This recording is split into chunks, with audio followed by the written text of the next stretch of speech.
नमस्कार, तुम्ही ऐकत आहात वेणुध्वनी 90.4 FM KLE कनसू. एक विशेष प्रोग्राम घेऊन आली आहे तुमच्यासाठी. मी आहे तुमच्यासोबत मनीषा आणि आज आपण ऐकणार आहोत बदलतं वातावरण आणि आपलं बेळगाव शहर. या विषयाबद्दल मार्गदर्शन करण्यासाठी किंवा या विषयावरती बोलण्यासाठी आपल्यासोबत आहेत डॉक्टर समीर मजली, जे ग्रीन सेव्हियर्स असोसिएशनचे संस्थापक आहेत. सर, वेणुध्वनीच्या स्टुडिओमध्ये आपलं स्वागत आहे. नमस्कार. आज एक वेगळा विषय आणि महत्त्वाचा घेऊन आलोय आपण आणि बदलतं वातावरण आणि आपलं बेळगाव शहर याविषयी आपण सांगणार आहोत. तर आजकाल बघतोय आपण की जसं सोशल मीडियावरती एक मेसेज व्हायरल होतोय की एका दिवसामध्ये 3-3 वातावरण आपण अनुभव घेत आहोत. तर ती परिस्थिती खरंच सध्या सुरू आहे. परतीचा पाऊसही इतका जोरात झाला, अजूनही होईल अशी शंका व्यक्त करण्यात येते.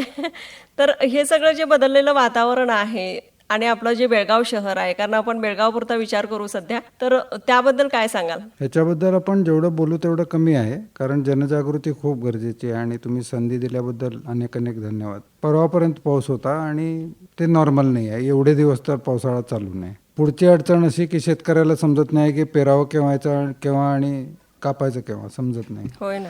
पेरणी केव्हा करावी समजत. मग शेतकरी नेमका काय करणार? आता भात पीक गेलंय, सोयाबीनची गॅरंटी नाही, तर तुम्ही नेमकं काय करणार? तर वातावरणात बदल हा का झाला आहे? हा जगभर झालेला बदल आहे, पण लोकल म्हणजे स्थानिक पातळीवरती जो आपण फरक बदलतो त्याच्याबद्दल आपण कायच विचार केला नाही आणि त्याच्यामुळे आम्ही त्याच्याबद्दल काही करत नाही आहे. तर बदल का घडला? आता साधारण 2000च्या आसपास तुम्ही जर तेव्हाचे सॅटेलाईटमधनं घेतलेले फोटो वगैरे बघितले तर बेळगावमध्ये झाडी किती होते आणि आज किती झाडी आहे. माझ्या अंदाजाने 30 ते 40% झाडी कमी झालेली नाही आहे, शिल्लक आहे. तर एवढी झाडं कमी झाल्यावरती मग वातावरणात बदल होणार नाही तर काय होणार? होय ना. त्याच्या पुढे जाऊन खानापूर तालुक्यामध्ये जे पश्चिम घाट आहेत तिथली पण झाडी कमी झालेली आणि त्याच्यामुळे इथं ज्या गोष्टी आपल्याला ज्याच्याबद्दल आपण पूर्वी फक्त ऐकत होतो त्याचा आपल्याला अनुभव होत आहे सध्या. म्हणजे तुम्ही बेळगावात बघायला गेला तर आता सध्या 2च सीझन आहेत. एक पाऊस असतोय किंवा एकदा पाऊस नसतोय. हिवाळा नावाचा सीझन गेला. या अभ्यासक्रमात शाळेत शिकवायला खूप सोपं झालं. 2च सीझन असतात, पाऊसवाला आणि पाऊस नसलेला. बरोबर. पण पाऊस केव्हा पाहिजे, केव्हा येत होता, पूर्वी कसा येत होता आणि आता कसा येतो? पूर्वी बेळगावात चिरचिर संथ यांनी पाऊस पडायचा. आता पडतो तेव्हा धडाधड पडतो. गुडघाभर पाणी रस्त्यावरती अर्धा तास पाऊस पडला तर जमते. हे बेळगाव नव्हे. हे माझ्या लहानपणीचं बेळगाव नव्हे. आणि ज्यासाठी बेळगाव गाव ओळखलं जायचं ते काहीच शिल्लक राहिलेलं नाही. तर हे का झालेलं आहे? तर एक लोकसंख्या प्रचंड वाढलेली आहे, त्यामुळे घरं शहरात खूप वाढली. घरं वाढवताना आपण कुठेही असा प्रयत्न केला नाही की घरं वाढवताना झाडं पण शहरामध्ये असावी. हा प्रयत्न आपण कुठेच केला नाही. शहरात कुठेही प्रयत्न झालेला नाही. रस्त्याच्या बाजूला असलेली मोठमोठी झाडं आपण कापलेली आहेत आणि त्याच्या जागी एवढीशी चिमुरडी झाडं लावलेली आहेत. होय ना. म्हणजे वड, पिंपळ वगैरे झाडं ही पूर्ण काय, किंवा आंबा, फणस, जांभूळ ही 5 प्रकारची झाडं बेळगावमध्ये सर्वसाधारण रस्त्याच्या बाजूला असायची. आता ती नाही आहेत. ती सोडून बाकी सगळी छोटी छोटी अशी गुलाबी फुलं, पिवळी फुलं, म्हणजे नेत्रसुख एवढंच महत्त्वाचं राहिलेलं आहे. बाकी पर्यावरण, वातावरण वगैरे काय महत्त्वाचं नाही आहे. पुढची गोष्ट, मला तर माझ्या लहानपणीचं कधी आठवत नाही की कुठलं झाड कापलं गेलं. झाडं पडायची, मग कापली जायची. झाडं कापत कोणी नव्हतं. बरोबर. पूर्वी कसं असायचं की ही देवाची झाडं, कुठली? वड, पिंपळ, उंबर आणि नीम, कडुनिंब बरोबर आणि बेल, ही झाडं कापत नव्हते लोक, कारण ही देवाची झाडं मानायची. आता देवळात सगळे जातात, पण ही झाडं कापताना कोणी विचार करत नाही. झाड हे देव कधी अजून राहिलं नाही का, मला समजत नाही. तर हा जो बदल घडलेला आहे त्याच्यामुळे वातावरण जसं आता आहे तसं आहे. आणि यावर्षी तुम्ही बघितला तर बेळगावमध्ये मागच्या 2 वर्षापूर्वी बेळगावमध्ये सर्वाधिक तापमान 40पर्यंत गेलं होतं. अच्छा. पूर्वी 35 असायचं. आमच्या लहानपणी उन्हाळ्यामध्ये 35 पोचला की पाऊस पडायचा. यावर्षी एक आठवडाभर 40 होता आणि तरीही पाऊस पडला नव्हता. दिल्ली सर्वसाधारण किती आहे? 45. तर आपण विचार काय करतो, आपल्याकडे 40च आहे ना, दिल्ली 45 आहे, अजून दूर आहे. पण ते 40चं 45 व्हायला वेळ नाही लागणार. अगदी. यावर्षी बेळगावमध्ये जेवढे AC विकले गेले तेवढे इतिहासात विकले गेले AC साठी वेटिंग लाईन होते बेळगावमध्ये या उन्हाळ्यामध्ये. म्हणजे ज्या शहरामध्ये पंखा लागत नव्हता त्या शहरामध्ये आता AC कंपल्सरी झालेला आहे. होय ना. अर्थात आपल्या बेळगाव शहराला महाबळेश्वर म्हणायचे, मिनी महाबळेश्वर म्हणून ओळखलं जायचं. आपल्या शहराचं आपण असं करायला नको होतं. होय ना. शहरामध्ये सगळीकडे एवढं सिमेंट घातलेलं आहे की ते उन्हाळ्यामध्ये ते तापल्यानंतर बाकी सगळं तापणारच आहे. दुसरी गोष्ट, तुम्ही जर वादळी पाऊस बघितला म्हणजे पावसाळ्याच्या आधीचा पाऊस बघितला तर आत्ता जेवढ्या विजा पडतात किंवा कडाडतात तेवढं पूर्वी आवाज पण नसायचा आणि तेवढ्या विजा पण नसायच्या. होय ना. हो. त्याला शहरामध्ये सिमेंट वगैरे जास्त होऊन शहर गरम झाल्यामुळे हे असं वातावरण तयार होते. हा फार पुढचा म्हणजे पूर्वी जेवढा अगदी डोक्यातच नव्हता हा विषय. पूर्वी वीज पडल्यावरती जेवढा आवाज यायचा आणि आत्ता केवढा येतोय यात फरक बघा. आणि फ्रिक्वेन्सी पण बघा. आणि एवढं सिमेंट झालंय गावभर सगळीकडे ते म्हणजे मी चेष्टेत म्हणतो, वातावरणात बदल तुम्हाला समजून घ्यायचा असला तर बेळगावमध्ये उन्हाळ्यामध्ये मोटरसायकल बाहेर लावा आणि मग त्याच्यावरती बसा. म्हणजे बरोबर तुम्हाला समजतंय वातावरणात बदल म्हणजे काय असतो हे बरोबर कळतंय. कारण सावली कुठे आहे? रस्त्याच्या बाजूला सावली नाहीच आहेत. नाहीच आहे ना. हो. रस्त्याच्या बाजूची झाडं एवढी बुटकी आहेत की त्यांना छत्री धरून सावली त्यांना द्यायची गरज आहे, नाही तर ती मरतील कदाचित. बरोबर. पण ह्याचा विचार आपण करत नाही आहे. मी लोकांना सांगतो, समजा आता कुठलं तरी एक असं जंगलवाली एरिया आहे बेळगावात, आपण एक काम करूया, तिथं ती कापूया, ठीक आहे, आणि तिथं आपण वॉटर पार्क करूया. किती लोक खुश होतील? मी समोर बोलत असल्यावर नाही म्हणतात, पण माझ्या मते 99% लोक तर म्हणतील खूप छान झालं, आपल्याला मजा करायला आणखीन एक जागा झाली. पण तसं केल्याने नुकसान काय होईल ह्याचा कोण विचार करत? नक्कीच. होय ना. म्हणजे 75 वर्षाच्या वर झाली स्वातंत्र्य मिळून, ठीक आहे, तरी पण आज आपण म्हणतो की मला माझं शहर जे आहे ते मला युरोपसारखं करायचं आहे. युरोपचं बस झालंय. स्पेनमध्ये अधिकतम तापमान यावर्षी 46 होतं. परवा इटली आणि फ्रान्समध्ये जे पूर आले त्याचे व्हिडिओज ऑलरेडी व्हॉट्सअपवरती आहेत. पण आपलं कसं आहे माहिती आहे, जोपर्यंत या सगळ्या गोष्टी आपल्या घरात घुसत नाहीत ना तोपर्यंत आपण शाणे होत नाही. बरोबर. आणि हीच अगदी चुकीची आहे गोष्ट असं म्हणायला हरकत नाही. कारण तोपर्यंत आपण सिरियसली विचारच करत नाही जोपर्यंत ते आपल्यावर येत नाही. आणि आपल्यावर येणं म्हणजे 1-2 लोकांचं काय झालं ह्याच्यावर नाही चालत. 100, 200, 300 आता वयनाडमध्ये एवढं मोठं झालं, मोठ्या प्रमाणात व्हायला पाहिजे. काय झालं त्याच्यानंतर? काय बदललं सांगा मला? कुणी विचार केला त्याच्याबद्दल? आपण जसं जगतोय तसं जगतोय, काय फरक पडला? एवढं मोठं कोविड होऊन गेलं, आपल्या जगण्यामध्ये काय फरक पडला? वेडेपणा जो चालू आहे तो चालूच आहे. आणि आपण उभं राहून म्हणणं सोपं आहे, मंत्र्यांमुळे असं होतंय किंवा कॉर्पोरेशनमुळे असं होतंय किंवा ऍडमिनिस्ट्रेशन लोकल आहे त्यांच्यामुळे असं होतंय. ते लोक काय देणार? तुम्हाला जे पाहिजे ते देणार ना.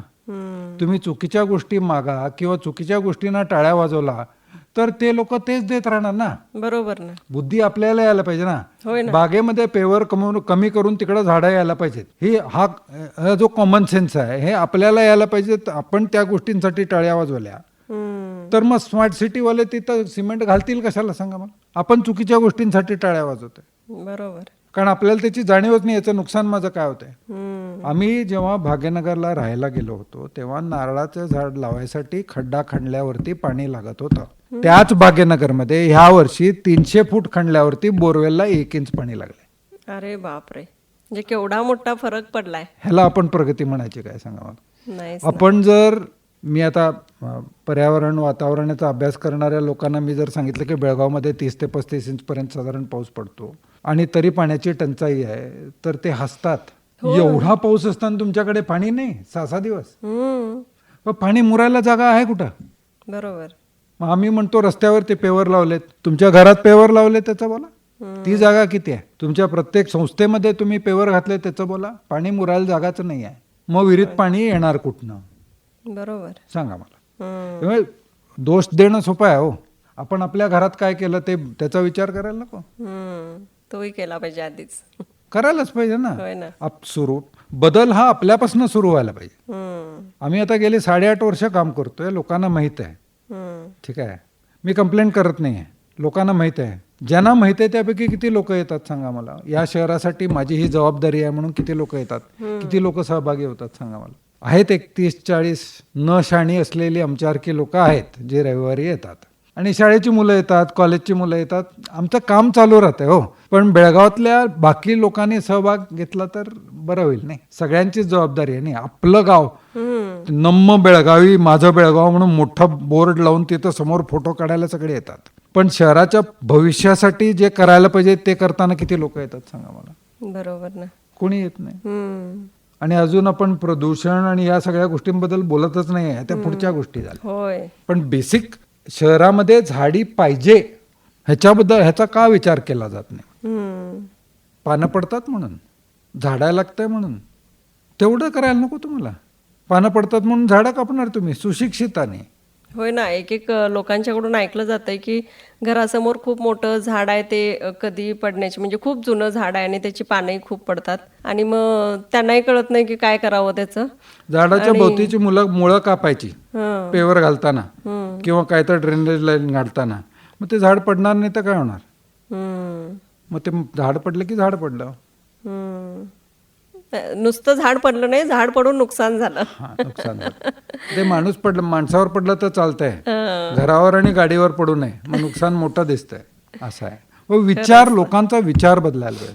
म्हणून आम्ही काय करवलंय की अशा कुठल्या सामाजिक संस्था आहेत किंवा शाळा आहे, कॉलेज आहेत, कुठली कंपनी आहे, सगळीकडे जाऊन जनजागृती करायला. कारण आम्हाला लक्षात आलं की लोकांना या गोष्टीची जाणीवच नाही आहे आणि जाणीव नसल्यामुळे कोण सहभागी होत नाही.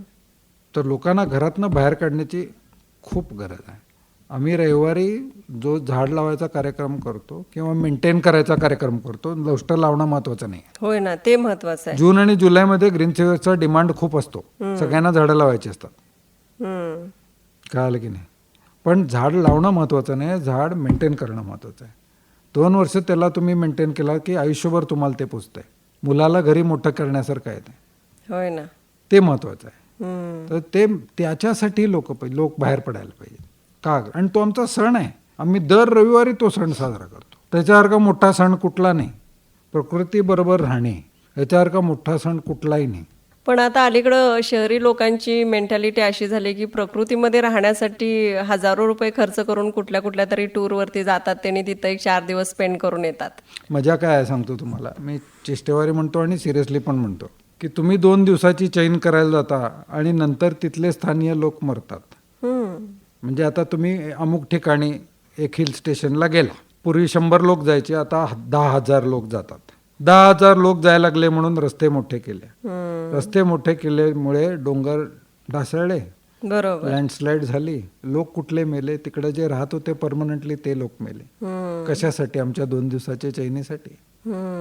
पण त्यात आपलं कोण मेलेलं नसतंय, तोपर्यंत ती बुद्धी आपल्याला येत नाही. बरोबर. वायनाडमध्ये जर माझे नातेवाईक मेले असते तर मला वाटलं असतं की वातावरण बदल काय कळालं असतं, त्याच्याबद्दल मी काय तर करायचा विचार केला असता. कोकणामध्ये जे गेली 3 वर्ष लागोपाठ सलग झालेलं आहे की महापूर आणि जमीन ढासळून अख्खं गाव मातीमध्ये बुडून लोक मेलेत. होय ना. ते जर त्यात आपले नातेवाईक असले असते तर आपल्याला कळालं असतं. तोपर्यंत आपल्याला नाही कळत. ते म्हणून आपण त्याच्याबद्दल काही करत नाही. बरोबर. मग ही जाणीव केव्हा होणार? हाताबाहेर गोष्टी गेल्यावरती ही जाणीव होऊन उपयोग काय सांगावा? आणि बरं मी एकटा काय करू शकतो? तर बाहेर येणं आम्ही आहोत ना. नाही मला कामं असतात, आम्हाला पण कामं आहेत ना. नाही मला माझा परिवार आहे, मला पण आहे ना. आमच्याकडे येणाऱ्या 40 लोकांना पण आहे ना, त्यांच्या सकट या. नाही माझ्या घरी नातेवाईक आलेत, त्यांना घेऊन या. आम्ही कुठे नाही म्हटलं. त्यांना घेऊन या, सगळे मिळून झाडं लावूया, नंतर परत नाश्ता पण करूया आणि मग घरी जावा. 1 रुपया घेत नाही तुमच्याकडनं.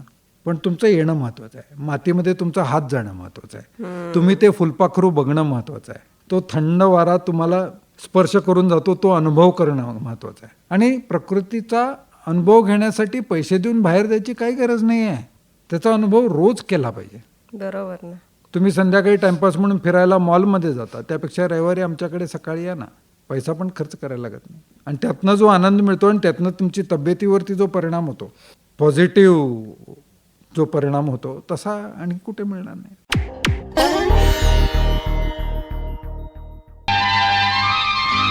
नमस्कार, मी वर्षा उसगावकर. वेणुध्वनी हे रेडिओ केंद्र तुमच्या आवडीचं आहेच, पण त्यात अजून सहभागी व्हा. त्यातल्या अनेक कार्यक्रमांचा लाभ घ्या. त्यात अनेक सामाजिक कार्यक्रम तुमच्यासाठी सादर केले जातात, इंटरॅक्शन असतं, यात सहभागी व्हा. हेच मला तुम्हाला कळकळीचं सांगणं आहे. धन्यवाद. नमस्कार.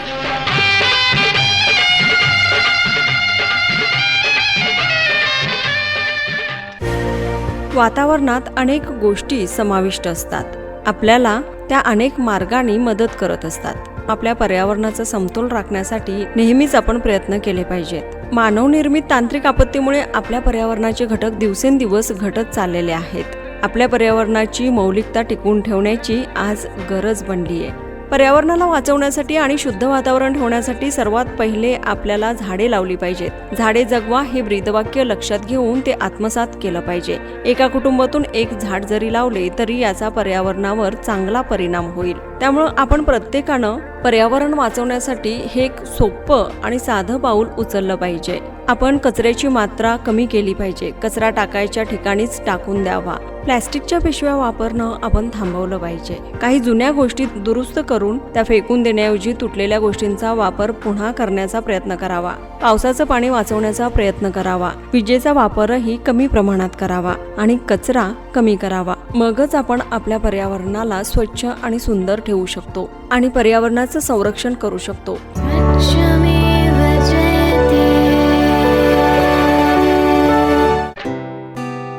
समझे आपकी हर हेल्थ प्रॉब्लम्स की बात, वर्ल्ड क्लास ट्रीटमेंट हर दिन और रात, केली का हाथ आपके साथ.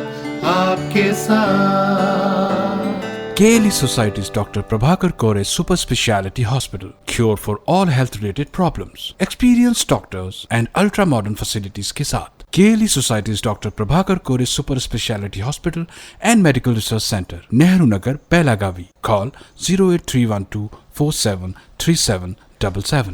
KLE करसून सदा वेणुध्वनी.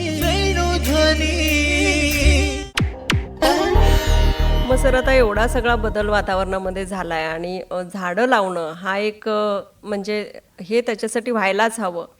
ही बाब आपण गांभीर्यानं लक्षात घेतली पाहिजे. मग आता सध्याची सिच्युएशन काय आहे सर? म्हणजे झाडं लावलेली आता इतके वर्ष झालं तुम्ही हे काम करताय, तर सध्याची सिच्युएशन काय आहे? म्हणजे काय थोडाफार बदल झालाय की आणखीन किती व्हायला पाहिजे? बदल व्हायसाठी खूप झाडं लावली पाहिजेत. आम्ही आतापर्यंत जवळजवळ 60,000 झाडं लावलेत. त्यापैकी एक 50 ते 60% जिवंत आहेत. आम्ही 70% पर्यंत घेत होतो, पण आता गणित 60%च्या आसपास आहे. कारण काही लोकांनी आम्ही लावलेली झाडं पण काढून टाकले आणि तिकडे पेवर घातले, आम्हाला न सांगता घातले. पण ठीक आहे, आम्ही गृहीत धरून राहतो की अशा गोष्टी होत राहणार. निदान आम्हाला विचारायचं तर होतं, होय ना, सांगायचं तरी होतं. तर हे सगळे अनुभव येत राहतात. पण असे अनुभव आले म्हणून सोडून देण्यामध्ये पण काय अर्थ नाही. बरोबर. कारण एका रीतीने आम्ही जबाबदारी घेतलेली आहे, तर ती जबाबदारी पूर्ण पार पाड. अडचणी किती काही ना, तर आम्ही पूर्ण पार पाडतो. आम्ही काही कमी सोडत नाही. आणि नवीन पिढी आहे आमच्याबरोबर. बाकीचे लोक आले तर अतिउत्तम. पण बेळगावमध्ये माझा अंदाज 1-2 लाख झाडापर्यंत लावायला काही हरकत नाही. आणि जागा आहे. पाहिजे तर मी दाखवतो कुठे जागा आहे. जागा आहे, सगळीकडे जागा आहे. नाही तिकडे करता येते. त्याच्यात युरोपमध्ये एक कंपनी आहे. युरोपच्या लोकांना समजून आलेलं आहे की एवढं जे आपण रस्त्यावरती सिमेंट घातलंय त्याने नुकसान काय झालंय, पर्यावरणाचं नुकसान काय झालंय, तापमान कसं वाढलंय. त्यामुळे तिथे एक कंपनी आहे जे रस्त्याच्या बाजूला घातलेलं सिमेंट काढायचं काम करते. त्याला डीपेविंग म्हणतात. जिथं जिथं पेवर्स घातले ते काढून टाकणं त्या कंपनीचं काम आहे. मग ते काढून झाल्यावरती तिथं स्थानिक प्रजातीचे गवत, छोटी कुठली झाडं वगैरे सगळं असं लावायचं, झुडपं असं लावायचं. म्हणजे पाणी मुरतंय, पक्ष्या प्राण्यांना जागा होते. बरोबर आहे. कुठे पक्षी प्राणी कुठे आहेत बेळगावमध्ये? घरटं बांधायला झाडं कुठे आहेत? होय ना. फक्त कबूतर सोडून कुठला प्राणी आहे बेळगाव? म्हणजे पक्षी कुठले आहेत जास्त बेळगावात? नाही. कावळे पण कमी झालेत. होय. चिमण्या तर गायब काय काय एरियामध्ये आहेत. हो. नुसतं कबूतर आणि बुलबुल 2च आहेत. मैना पण गायब झालेत. मैना दिसली की हा मैना दिसली असं होत आहे. बरोबर. थोड्या दिवसामध्ये फक्त युट्यूबवरती दिसतील. एक प्राणी होता कावळा नावाचा, युट्यूबवरती दिसतो फक्त. इथे घरटी बांधायला जागाच नाही आहे. सांगा आहे कुठे मला? होय ना. कुठेच नाही. आंबा, फणस, जांभूळ या झाडांवरती घरटी बांधली जायची. तुम्ही पण आपण सध्या जी शोची झाडं लावतो त्याच्यावरती कुठल्याही प्राण्याला त्याच्यावरती घरटं बांधण्यामध्ये काही आनंद नाही आहे. म्हणजे येऊन बसून जातील तात्पुरतं, पण घरटं कोण बांधणार नाही, कारण त्याची गॅरंटी नाही त्यांना. फुलपाखरं कमी झाली, कीटक कमी झाल्यामुळे त्यामुळे शेतीतलं उत्पादन कमी झालेलं आहे. अशा अनेक गोष्टी आहेत, पण त्याच्यावरती विचार व्हायला पाहिजे. कोण विचार करत नाही. म्हणजे ही सगळी एक सायकल आहे जी फक्त म्हणजे आपण ज्या चुका करतो, मनुष्य जाती जी चूक करते त्याचा प्रभाव या सगळ्या पुढच्या जातींवरती पडतो किंवा कीटकांपासून हे पक्षी प्राणी त्यांच्यावर सुद्धा पडतो. आणि त्यांच्यामुळे परत आपल्यावरती कसा परत प्रभाव आपल्यावर. पडतोय हे गणित आपण कधी बघतच नाही. होय ना. हे गणित आपण कधीच बघितले ना. आपल्याला वाटतं आपण सर्वश्रेष्ठ आहोत, ते सगळ्यात मोठा प्रॉब्लेम तो आहे. आपल्याला ही पृथ्वी माझ्या मते 1% पण समजली नाही. ह्याचं ज्ञान आपण सर्वज्ञानी म्हणतो ना स्वतःला, पृथ्वी कशी चालते ते सगळं गणित काय आहे आपल्याला अजिबात समजलेलं नाही. तिथपर्यंत पोहोचण्याचा कुणाला प्रयत्नच केला नाही. प्रयत्नच केला नाही आणि कुणाला घेणं देणंच नाहीये या गोष्टी. आपलं कसं आहे माहिती आहे, आपल्याला कशातनं फायदा आहे. आता पूर्वी, आता मी लोकांशी बोलतो, हे झाड काय उपयोगाचं नाही हो. तुम्ही कोण ठरवणार आहे झाड उपयोगाचं आहे की नाही उपयोगाचं? ते निसर्ग ठरवतो. बरोबर. प्रत्येक झाडाचं आपलं काम असतं, एक कार्य दिलेलं असतं त्याला. ते झाड अगदी सातत्याने ते कार्य पार पाडत असते. पण हा मला उपयोगाचं आहे नाही उपयोगाचं आहे हे घेऊन बसलं तर मग त्याला काय अर्थच नाही हो. पण माणूस माणसाला तसं बघतो. आता मी आपल्या नातेवाईकांना आपण बघतो हा उपयोगाचा आहे की उपयोगाचा नाही या हिशोबाने बघतो, तर मग झाडं दूरची गोष्ट राहिली हो. हे आपल्या संस्कृतीत कधी नव्हतं. या माणसाचा मला काय फायदा आहे, पूर्वी मला वाटत नाही आपल्या संस्कृतीत एवढं होतं. बरोबर. आता कुठे मी तुमच्याशी बोलतो, तुमच्याकडनं माझं काम होतंय तोपर्यंत तुम्ही चांगले, नंतर तुम्ही कुठे काय जाईना मला घेऊन काय करायचं. या दृष्टीने या दिशेने जग चाललं असताना प्राणी पक्षी झाड गवत इथपर्यंत कोणी विचार केलाय? मी म्हटल्यावर काय 50-100 लोकांना काय झाल्याने काय फरक नाही पडणार. कोविडच्या वेळेला लोक विचार करायला लागले होते कारण हजारोनी लोक गेले, म्हणून विचार झाला. कोविड संपल्यावरती पूर्ण बंद झाला. परत कोविड असताना एक झाड म्हणजे एक सिलेंडर ऑक्सिजन होता. होय. नंतर काय झालं, तेव्हा ऑक्सिजन म्हणणाऱ्या लोकांनीच नंतर झाडं कापली. हे असंच चाललेलं आहे. हे कुठे तर थांबायला. बरोबर ना. म्हणजे आपल्याकडून प्रयत्न चालू आहेत सर. त्याच्यासाठी आता जसं तुम्ही म्हणताय की प्रत्येकाने याच्यामध्ये सहभाग आपला दाखवला पाहिजे, तर स्पेशली असं काही प्रोसिजर आहे का की कुणी म्हणजे तुमचा प्रोग्राम कुठं चाललेला असतो तिथं जॉईन झालं की चालतं? कोणीही येऊ शकतं. आमच्याकडे फॉर्मॅलिटी काही नाही. आमच्याकडे फॉर्मॅलिटी काही नाही, कारण प्रकृतीमध्ये फॉर्मॅलिटी नसते, प्रकृतीमध्ये प्रोसिजर नसतो. सगळ्यामध्ये SOP. तुम्ही कसं काम करता, काम कर. सगळेजण म्हणतात लोकाले चुकीचं झाड लावले तर काय, म्हटलं लावू दे. येऊन सहभागी झाले ना ते महत्वाचं आहे. मातीत हात गेला ना ते महत्वाचं आहे. आम्ही ज्या गोष्टी बोलतो त्या कानावर पडल्या ना हे महत्वाचं आहे. हे रोज होत गेलं की माणसामध्ये बदल हा घडतो. ग्रीन सिव्हर्सला यायचं असलं तर आमचा नंबर सोशल मीडियावरती आहे, कॉन्टॅक्ट करा. रविवारी येऊन. आता आमचा आणखीन एक प्रकल्प चाललेला आहे, औषधं न वापरता, केमिकल स्प्रे न करता भाजीपाला आणि फळं. तो पण त्याचा पूर्ण फायदा सगळ्या शेतकऱ्याला, 100% फायदा शेतकऱ्याला, आम्हाला काही नाही. ग्रेट. त्यासाठी कोण कुठल्या शेतकऱ्यांना इंटरेस्ट असला तर आमच्याशी संपर्क साधावा. अच्छा. म्हणजे तुमच्या शेतामध्ये जे लावायला जो खर्च येतो तो पण आम्ही करतो. तुम्ही फक्त ते लावायचं काम त्यांना मेंटेन करायचं. तुमच्याकडनं जे पिकून येईल ते आम्ही विकून देतो. आलेला सगळा पैसा तुम्हाला. बर. आम्हाला काही 1 रुपये नको, कारण आमचा उद्देश पर्यावरण आहे. तुम्ही जर तुमच्या शेतामध्ये औषधं मारायचं कमी केलं तर पर्यावरणाला त्याचा फायदा होईल. नक्कीच ना. आणि अर्थात आपल्याही म्हणजे आरोग्यावरती त्याचे दुष्परिणाम होणार नाहीत. कारण आपण आता अलीकडं हे सांगतोय की शेतकऱ्यांना ही विनंती करतोय की तुम्ही अन्नधान्य विषमुक्त पिकवा. ही एक संकल्पना सध्या चालू आहे आणि माती वाचवा हेही आपण म्हणतोय. त्यामुळे विषमुक्त ते अन्नधान्य पिकवणं तेही खूप गरजेचं आहे. तर यात महत्वाचं काय माहिती आहे, शेतकऱ्याबरोबर थांबून, म्हणजे तू कर मी तुझ्या बरोबर आहे असं जोपर्यंत करत नाही ना तोपर्यंत तू ते करायचा विचार पण करणार नाही. कारण आणि शेवटी कसं आहे सांगतो, माझं मत आहे, पर्यावरण वाचवायचं असलं तर शेतकऱ्याला शेतात ठेवा. शेतकऱ्याला त्याचा व्यवसाय बंद करून शहरात आणायला लागला की वातावरण पर्यावरण सगळ्याची वाट लागेल. होय ना. कारण भूमीशी शेतकऱ्याचं जेवढं कनेक्शन आहे तेवढं शहरातल्या लोकांचं अजिबात नाही. मग हे जे शेताची संकल्पना आहे सर, ती म्हणजे फक्त बेळगाव शहर आणि त्याच्या आजूबाजूला तेवढी सध्या तेवढ्या कव्हर करूया. सुरुवात करायचं चाललंय. जानेवारीपासून कदाचित सुरुवात होईल. बर. आम्ही शेतकरी शोधायलोय जे यात प्रोग्राममध्ये इंटरेस्ट घेतील, अच्छा अच्छा. की आम्ही झाडं देतो, फळभाज्या लावायला वगैरे किंवा भाजी लावायला बिया पण देतो. बाकीचं तुम्ही मेंटेन करायचं, पण औषध फवारणी अजिबात करायची नाही. तुम्हाला काय मदत लागेल ते आम्ही करतो. अच्छा. विकून पण देतो आणि आम्हाला एक पैसा नको त्यातला. तर लोकांना विश्वास ठेवायला कठीण पडते, कारण फायदा नसताना हा माणूस हे का करायला आहे. बरोबर ना. मग अशी वेडी माणसं पण या जगात असतात, एवढंच सांगू इच्छितो. कारण लोकांची मेंटॅलिटीच तशी झाली की प्रत्येक मनुष्य हा आपल्या फायद्यासाठीच काही ना काही करत असतो, हे डोक्यातच बसलेलं आहे. त्यामुळे असं काहीतरी ऑफर समोरून येते म्हटल्यानंतर नक्कीच ते वेगळ्या दिशेने विचार करतात. ते दोन गोष्टी विचार करतात. त्यांना असं वाटत असतं की मी एक खेड्यामध्ये आम्ही गेलो की त्यांना वाटत असते की हा जमीन घ्यायला आलाय स्वस्तात, किंवा ह्याला गव्हर्नमेंटकडनं कुठली तर स्कीम मिळाले त्याच्यातनं त्याला फायदा आहे म्हणून तो खेड्यामध्ये आलाय. त्या दोन्ही गोष्टी आमच्याकडे नाही आहेत. अच्छा. आम्हाला पर्यावरण आणि भूमाता हे दोनच महत्वाचं आहे. कारण या दोन गोष्टी असल्या तर मानव जातीला काय तर भविष्य आहे. या दोन गोष्टींकडे आपण लक्ष द्यायचं सोडलं तर काही नाही राहिला. जेव्हा डायनासोर मोठे झाले तेव्हा फार मोठे झाले, तेव्हा प्रकृतीने त्यांचा नाश केला.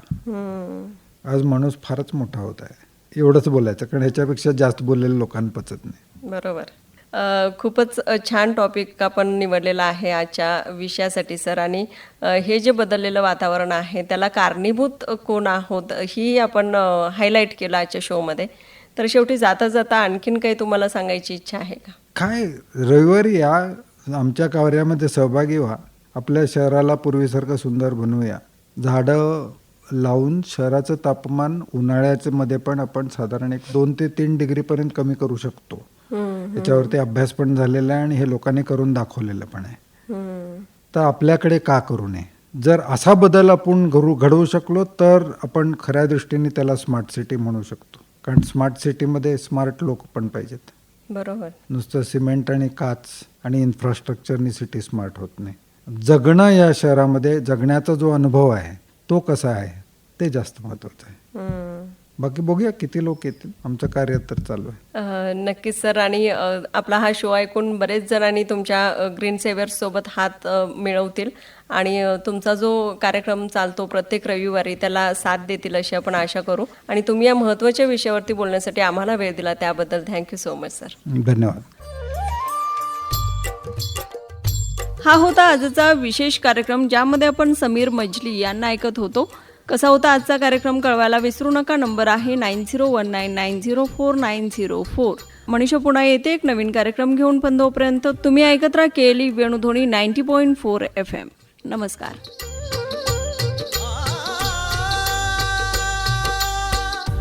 जीवमात्रांसाठी आवश्यक असणारं पाणी आणि आपल्या दैनंदिन आयुष्यात महत्त्वाची असणारी स्वच्छता या दोन्ही गोष्टी अत्यंत आवश्यक आहेत. पाण्याचा दुरुपयोग करू नका, पाणी वाया घालवू नका. आपलं घर, आपला परिसर स्वच्छ ठेवूया आणि पर्यावरणाला वाचवूया. पाण्याचा कमीत कमी वापर करून पाणी वाचवूया.